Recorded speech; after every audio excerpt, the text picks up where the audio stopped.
Keeping kids' minds sharp over the summer doesn't have to feel like homework. Sarah Pohl from Mathnasium is here with some fun ways to prevent that summer slide that you hear so much about. Absolutely. Thank you so much for having me back. Yeah. 4th of July is the perfect opportunity to incorporate some math practice with your kid. I actually want to start with a 4th of July math fun fact. Okay, what is this that? Independence Day will be the 250th anniversary of the United States, which means that it is the quarter millennium. Okay, that's a great thing to talk to your kids about to help them Absolutely. understand those types of facts. Yep, we've got some hands-on activities too. Okay. I don't know about you guys, but for 4th of July, I do like being outside despite the heat. I know it's tough. Absolutely. So one of the activities I have here is a rocket launch activity. So Ooh. all I did here, I just You had me at rocket launch. Oh yeah, Sounds fun. absolutely. Okay. I just have these finger rocket launches. I'm not going to do it in the studio.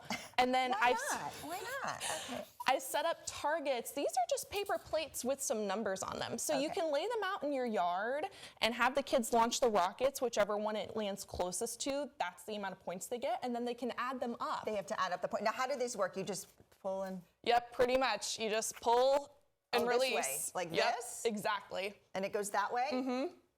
Wait, which way do I do it? You're doing it right. You got to let go with both hands. Wait, I don't understand.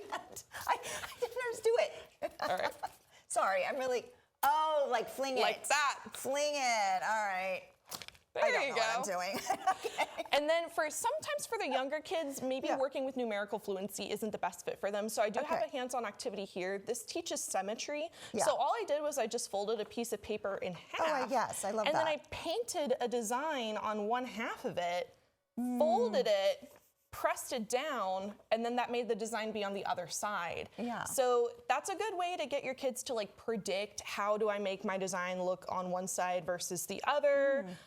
If they're an older student, maybe they want to do a more advanced design as well. Yeah, and that's really easy, something that they can do and takes a lot of time if you want to keep your kids busy. Absolutely, and it's honestly not as messy as you think it would be. I just set up little paper cups and a paper towel and I was good to go. So it's something you could totally do in your kitchen. Yeah, amazing. Okay, what's the last activity you brought for us? All right. This last activity focuses a little bit more on financial literacy. I do think today I see a lot students when they go to the grocery store may not even have an understanding that everything that they're buying costs a different amount of money. They're just kind of seeing it be put in the cart. Their parent is paying with a credit card.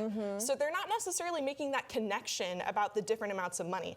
So I think Which is so sad. That It kids, is. Yeah, okay. I think it's like a magic, like a magic card. Yep, pretty much. And honestly, I can't blame them. I don't even carry cash anymore. I know, no one does. Yeah. So how does this kind of teach them that? So what I did was you can just go to your local grocery store and grab the store ads, and I just cut some out things that are like 4th of July barbecue type things, and you can create your budget by listing out how much your stuff is going to cost. If they're a more advanced student, maybe you also have them calculate the tax as well, and then you know how much money you're supposed to spend at the store. Yeah, I love that. Yeah. There's so many math things that you can do at the grocery store. Oh yeah. Oh my gosh, like weighing the produce on the scales, figuring out fractions. The grocery store is the perfect opportunity to just incorporate math in your day-to-day life. Grocery shopping doesn't just need to be the kid is following you around the store. You can be prompting them and asking them questions. Yeah, and also another, when you're trying to incorporate math into fun ways that they don't even realize it's math, is cooking, right? Yes, definitely. Cooking is really good because measurements, so they can work on equivalence. Yeah, absolutely. Do you notice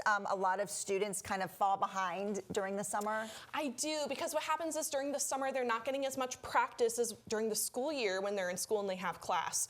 So over the summer, it's really important to try to figure out ways to incorporate math so that that kid is staying, up to date with their fact fluency. Mathnasium can be a great way to incorporate that. We have a lot of fun summer programs, and we do try to make it so that it doesn't feel like summer school. Yes, absolutely. So how can we reach you if we want to contact you about getting our kids there this summer? So the best way to reach us is mathnasium.com. We're mathnasium.com/Largo. Amazing. Thank you so much. Absolutely. Always fun to have you here. Thank you for having me back. It's been great. Of course. All right, Allison.